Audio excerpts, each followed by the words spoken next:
The trial for the murder of Colten Boushie was a defining moment for the Indigenous community, but some say they were not surprised by the outcome. Kid gets shot in the back of the head, killed, and this farmer goes free, not even manslaughter. You know, there's anger there, but there's a kind of resigned, well, we knew it was going to happen. That says something. You can understand that. You can understand where First Nation anger comes from. Rob Smith is a video journalist who is covering the trial and has a unique perspective since he is an Indigenous reporter working for APTN, which stands for Aboriginal Peoples Television Network.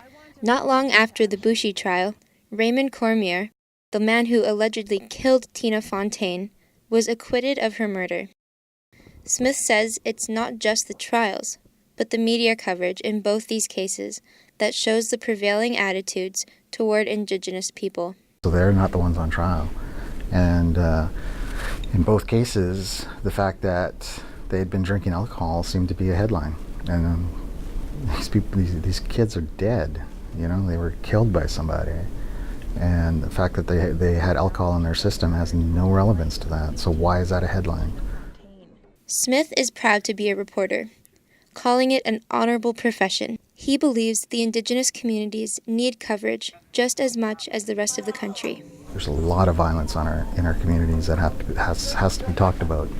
You know, it's not just serial killers, and it's not just unsafe practices of hitchhiking and drugs and alcohol in residential school. I mean, there is some personal account that our own people have to account for, and if we have our own journalists doing that, then I think that's fair game. Unlike other reporters, Smith didn't take the traditional route. Instead of school, he carried tripods and labeled tapes for a year. Then, at 21 years old, he was given a camera and told to go tell stories.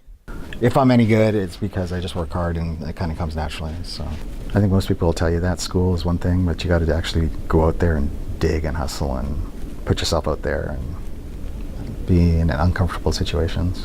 So that's what I did. Smith says he hasn't personally experienced racism, but working for APTN comes with its challenges.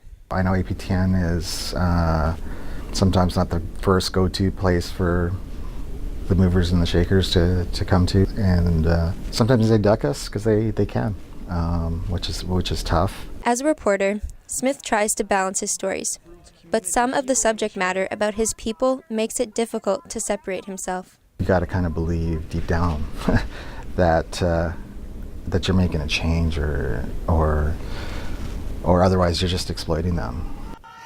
He believes we need more Indigenous people in positions where decisions are made to have a clearer understanding in how the media delivers stories involving Indigenous issues. I think there's a good representation along all media platforms. There should be more. If you grow up feeling social justice has to take place, that the obvious outlet is journalism.